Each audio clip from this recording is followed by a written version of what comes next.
নমস্কার বন্ধুরা, welcome to cricket post-mortem. কালকের বা আজকের কথা বলছি। কালকে ইন্ডিয়া এবং ইংল্যান্ডের যে ম্যাচটা হলো, সেখানে ম্যাচটা বৃষ্টির কারণে পুরোপুরি রেজাল্ট দেখা গেল না, কিন্তু কিছু পজিটিভ দিক দেখলাম এবং কিছু নেগেটিভ দিক দেখলাম।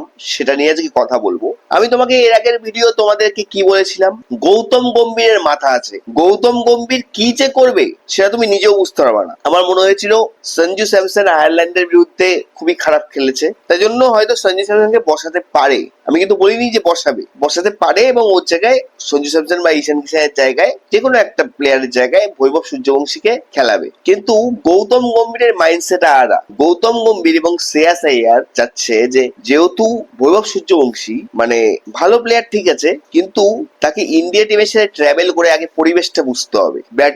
ব্যাট করা তো পরের ব্যাপার, ইন্ডিয়া টিমের সাথে ট্রাভেল করে তাকে পরিবেশটা বুঝতে হবে, প্রেশারটা বুঝতে হবে, তারপরে বৈভব সূর্যবংশী চান্স পাবে। এখনই যদি তাকে ব্যাট করতে নামিয়ে দিই তাহলে সেটা বৈভব সূর্যবংশীর জন্য ভালো হবে না।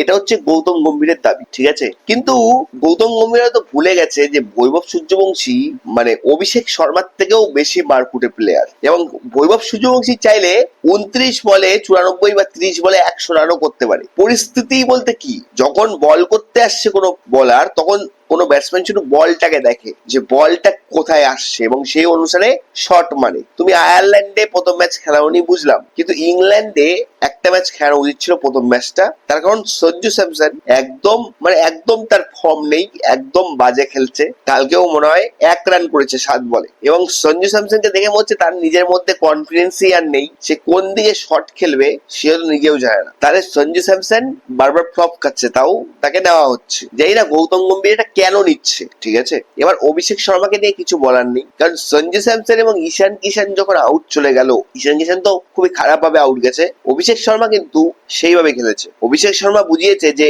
পেসার সিচুয়েশনেও সে কেমন করে খেলতে পারে। মানে এমন মার, ও দারুণ, মানে কাকে মারেনি, সবাইকে বিড়িয়েছে। তারপরে শ্রেয়াস আইয়ার যখন নামে অভিষেক শর্মার থেকে মানে সঙ্গে, দেখো শ্রেয়াস আইয়ার ঠিকই খেলেছে, ক্যাপ্টেন্সি ডগ খেলেছে, খারাপ বলা যাবে না। তার কারণ উইকেট পড়ে গেছিল এবং সেখানে শ্রেয়াস আইয়ার ধীরে ধীরে খেলেছে এবং 47 বলে 68 রান করেছে। তিলক বর্মা কি বলবো ভাই, তিলক বর্মাকে এত স্লো ইনিংস খেলে, যখনই নামছে সে আয়ারল্যান্ডের সাথেই হোক, যখনই নামে তখনই ভাই স্লো ইনিংস, তখনই 100 রান 110 এরকম স্ট্রাইক রেট। কি হয়েছে তিলক বর্মার ওই জায়গা, এত স্লো ইনিংস কে খেলে ভাই।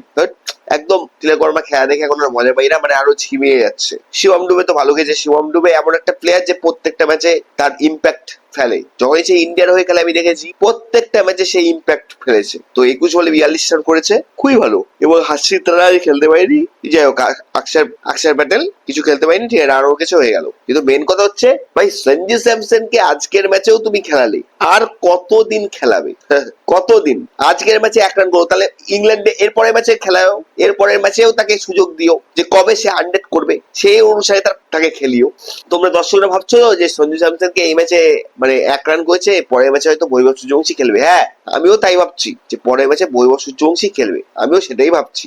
কিন্তু ব্যাপারটা কি বলতো, গৌতম গম্ভীরের মাথা তো বলা যায় না, হতে পারে পরের ম্যাচে বৈভব সূর্যবংশী খেলতেই পারে হয়তো, কিন্তু গৌতম গম্ভীর নাও সেটা চাইতে পারে, বলতে পারে যে না সঞ্জু স্যামসনই খেলুক আবার। যাই হোক, কিন্তু ইন্ডিয়ার কালকে ব্যাটিং ভালো হয়েছে, অভিষেক শর্মা, শ্রেয়াস আইয়ার এবং শিবম ডুবের জন্য, এই 3টে প্লেয়ারের জন্য। কিন্তু কালকে কোনো রেজাল্ট হয়নি, পরে বৃষ্টি হয়ে গেল। বললাম না কালকে আগের আমি ভিডিওতে বলছিলাম যে কালকে বৃষ্টি হতে পারে, ওয়েদারে কিন্তু বৃষ্টি আসতে পারে। কিন্তু দেখো বৃষ্টি হলো, কালকে আর খেলাটাই হলো না। কে জিতবে বোঝা গেল না। ইন্ডিয়া 189 রান করেছিল, জানি না কে জিতবে। হয়তো ইন্ডিয়ার বরুণ চক্রবর্তী ফিরে এসেছিল, হয়তো ভালো ফর্মে ছিল, সেটা তো আর বলা যায় না। কিন্তু দেখা যাক পরের ম্যাচে, আমরা আশা আবার করে থাকবো যে বৈভব সূর্যবংশী খেলে কিনা। গৌতম গম্ভীর, তোমাকে হাত জোর করে বলছি যে এই যে সঞ্জু স্যামসন এতবার ফ্লপ খাচ্ছে, এর বললে বৈভব সূর্যবংশী এর থেকে আর কত খারাপ রান করবে। ওকেও তাহলে এরকম সুযোগ দেওয়া হোক, পরপর 4টা ম্যাচেই সুযোগ দেওয়া হোক বৈভবকে। দেখা যাক কি হয় বন্ধুরা। আজকের মতো ভিডিওটা এখানে শেষ করছি, তোমার সাথে আবার দেখা হচ্ছে নেক্সট ভিডিওতে।